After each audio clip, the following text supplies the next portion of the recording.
Edwin Channel.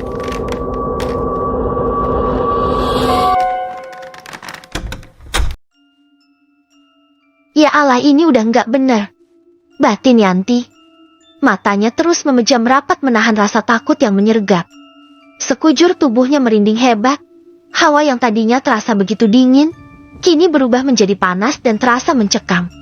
Yanti terus berusaha fokus mengerjakan syalat walaupun ia sudah kehilangan khusyuknya. Mati-matian ia berusaha menahan kakinya agar tidak lari meninggalkan surau itu. Suara-suara aneh mulai terdengar di telinga Yanti. Ia tak berani melihat dan terus memejamkan matanya. Lamat-lamat ia mendengarkan suara bacaan Al-Qur'an yang dibaca secara terbalik.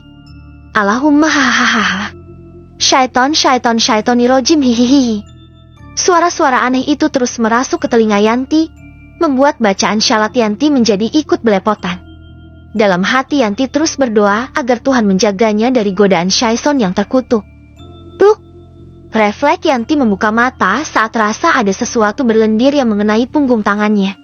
Betapa terkejutnya Yanti saat ia membuka mata. Ia sudah berada dalam posisi berbaring dan sekelilingnya dipenuhi dengan orang-orang yang memakai mukena hitam. Mata mereka melotot sempurna dengan senyum mengerikan yang benar-benar lebar. Yanti tak bisa membuka mulutnya. Mulutnya serasa terkunci. Air mata sudah mengalir membasahi wajahnya. Pendar cahaya surau aneh yang berwarna kemerahan menambah suasana suram dan mencekam di tempat yang bahkan tidak Yanti ketahui namanya ini. Dia benar-benar ingin pingsan. Tapi sayang, Tuhan tidak mengambil kesadarannya. Mandikan Yanti, mandikan hihi. Pekik manusia bermukena hitam itu. Yanti berusaha memberontak saat wanita aneh yang ada di hadapannya mulai menjulurkan tangan ke arah Yanti. Tapi sayangnya, tubuh Yanti juga seakan ikut terkunci. Mereka melepas mukena yang melekat pada tubuh Yanti. Senyum aneh tidak pernah hilang dari wajah manusia aneh itu. Seakan mereka benar-benar sudah menunggu momen itu. Jari-jari mengerikan berwarna hitam itu terus bergerilya di atas tubuh Yanti. Mereka berusaha membuka pakaian yang melekat di tubuh langsing Yanti. Yanti berusaha meronta, tapi sekeras apapun usahanya, ia tetap gagal. Air mata semakin deras membasahi wajah Yanti. Yang ia ingat untuk saat ini hanyalah neneknya. Yanti merasa bahwa ajal memang akan segera menjemputnya. Ia merasa sedih karena merasa belum mampu membahagiakan nenek tercinta yang sudah membesarkannya itu.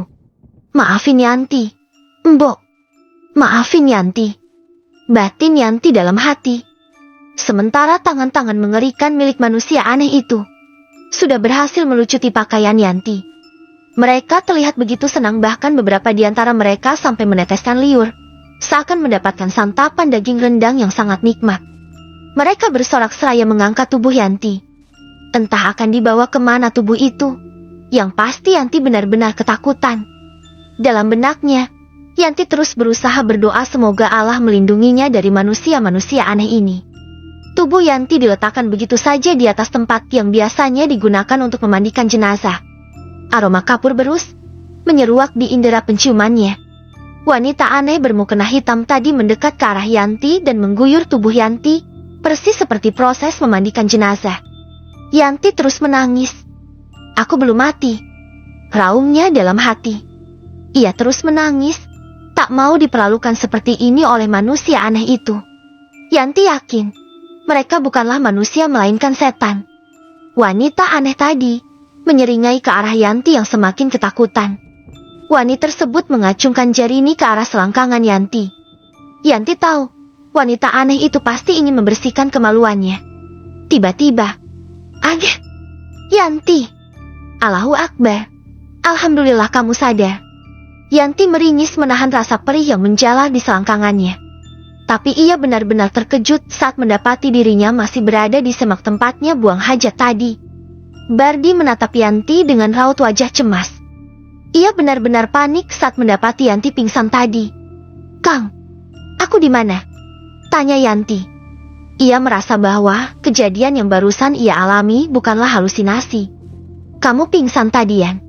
Ya Allah, aku sampak panik. Maaf ya, jangan khawatir, aku gak sampak lihat auratmu. Tutur Bardi. Ia takut Yanti mengira ia sudah berbuat yang tidak-tidak. Bukannya tadi kita pergi naik delman, Kang? Tanya Yanti. Sedangkan Bardi hanya mengerutkan kening, merasa bingung dan janggal dengan pertanyaan Yanti. Mustahil ada delman jam segini, Yan. Delman di sini hanya beroperasi tiap subuh, ngantar pedagang ke pasar, ujar Bardi. Sudah, kita harus cepat keluar dari desa. Kamu sanggup jalan? Tanya Bardi. Yanti mengangguk, meski selangkangannya masih terasa nyeri, tapi ia masih sanggup berjalan. Kenapa jalanmu kok gitu? Tanya Bardi yang merasa aneh dengan cara berjalan Yanti. Aku mimpi aneh, Kang. Nanti aku ceritakan, jawab Yanti. Sedangkan Bardi hanya menggaruk tengkuknya yang tidak gatal. Sesampainya di jalan, Yanti dan Bardi merasa bersyukur saat motornya bisa kembali menyala. Yanti gegas naik ke boncengan Bardi, dan mereka berdua bergegas meninggalkan desa. Setelah itu, tidak ada gangguan lagi yang mengganggu perjalanan mereka. Yanti juga merasa lega saat jalan yang mereka lalui tidak sama seperti yang ada dalam mimpinya tadi. Setelah keluar dari batas desa, Bardi menepikan motornya di sebuah surau berdinding papan. Yanti sholat hendak, tanya Bardi. Yanti baru menyadari jika dia ternyata datang bulan, akhirnya menggeleng. Bardi sudah paham. Ia bergegas mengambil wudhu dan mengerjakan syalat maghrib di dalam surau. Sementara Yanti memilih duduk di sebuah warung kecil yang ada di dekat surau tersebut. Seorang wanita bertubuh tambun mendekat ke arah Yanti. Wanita tersebut merupakan pemilik warung tersebut.